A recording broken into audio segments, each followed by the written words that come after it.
আসসালামু আলাইকুম, welcome to Ayans cooking. ভাদ্র মাসে তাল পাকে। আজকে আমি আপনাদের সাথে শেয়ার করব তালের রসের পাটিসাপটা পিঠা। পিঠাটা কিভাবে মসৃণ ও সফট করে তৈরি করা যায় তার টিপস সহ আপনাদের দেখিয়ে দিব। আশা করি আপনাদের ভালো লাগবে। চলুন তাহলে দেখে নেওয়া যাক। আমি মিক্সিং বলে নিয়ে নিচ্ছি 3/4 কাপ চালের গুঁড়া। এবারে পিঠাটাকে সফট করার জন্য দিয়ে দিব 1/3 কাপ ময়দা। এতে করে পিঠাটা অনেক বেশি সফট ও মসৃণ হবে।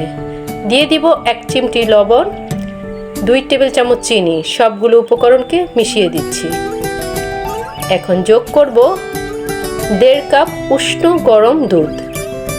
এখানে পানিও ব্যবহার করা যাবে। দুধ দিলে পিঠাটা ভালো হয়, খুব টেস্টি হয়। সবগুলো উপকরণ ভালোভাবে মিক্স করে নিব। ব্যাটারটা জাস্ট এরকম হবে, খুব বেশি পাতলাও নয় আবার খুব বেশি ভারীও নয়। ব্যাটারটাকে আধা ঘন্টার জন্য রেখে দিব এটি সেট হওয়ার জন্য। এখন আমি পাটিসাপটার পুর তৈরি করার জন্য চলে যাচ্ছি। এর জন্য 1 কাপ ঘন দুধ নিয়ে নিচ্ছি। আমি 2 কাপ দুধকে ঘন করে 1 কাপ করে নিয়েছি। যোগ করব 1 কাপ ঘন তালের পিউরি, 1 কাপ নারকেল, 1 কাপ চিনি, 2 টেবিল চামচ চালের গুঁড়ো, 1 চিমটি লবণ এবং 1 টেবিল চামচ কনডেন্স মিল্ক। সবগুলো উপকরণ ভালো করে মিক্স করে নিব। আমার মিক্সচারটা করা হয়ে গেছে। এখন আমি চুলায় বসিয়ে দিব। পুরটা ঘন হওয়া পর্যন্ত কিন্তু অনবরত নাড়তে হবে, না হলে পুড়ে যাবে। চুলার আঁচ মিডিয়ামে থাকবে।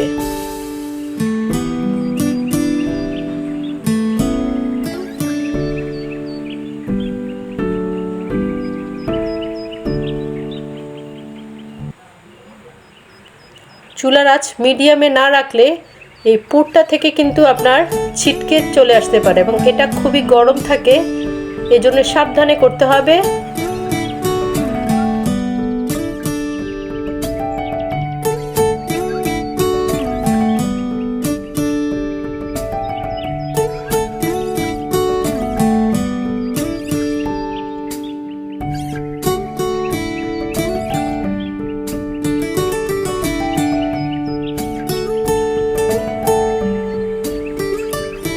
পুরটা একদম রেডি হয়ে গেছে। চুলায় এখন একটি প্যান বসিয়ে হালকা ঘি দিয়ে প্যানটা ব্রাশ করে নিব। ঘির স্মেলটা খুব বেটার আসে, এজন্য আমি ঘি ব্যবহার করেছি।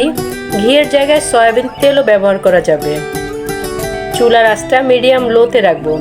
প্যানটা গরম হলে বেটারটা দিয়ে দিব। বেটারটা দিয়ে প্যানটা এভাবে ঘুরিয়ে আমি গোল করে নিচ্ছি। এখন এর মাঝে পুরটা দিয়ে দিব।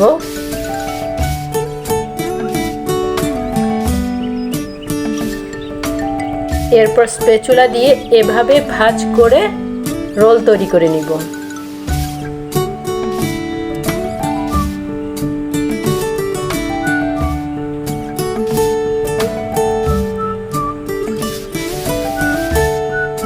পিঠার এপিঠ ওপিঠ কয়েক মিনিট ধরে প্যানের উপরে রেখে পিঠাটি তুলে নিব।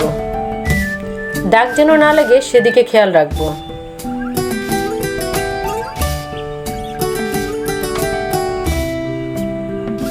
আমার পিঠাটা হয়ে গেছে, আমি পিঠাটাকে তুলে নিচ্ছি।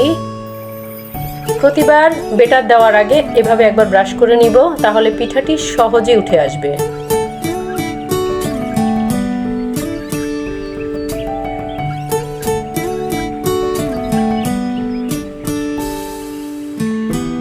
এভাবে আমি সবগুলো পিঠা করে নিব।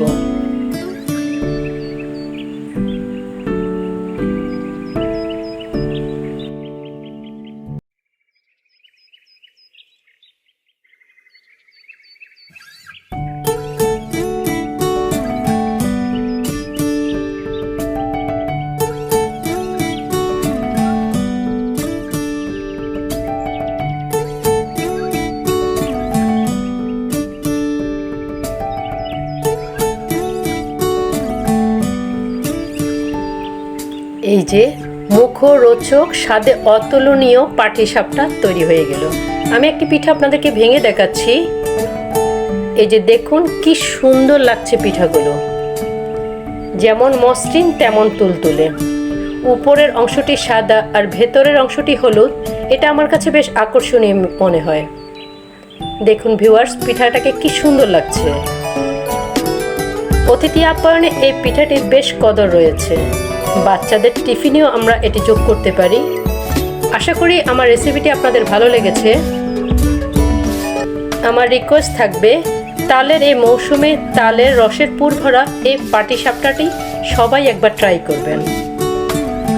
আজ আর নয়, আমার সাথে থাকার জন্য ধন্যবাদ। ওকে, আল্লাহ হাফেজ।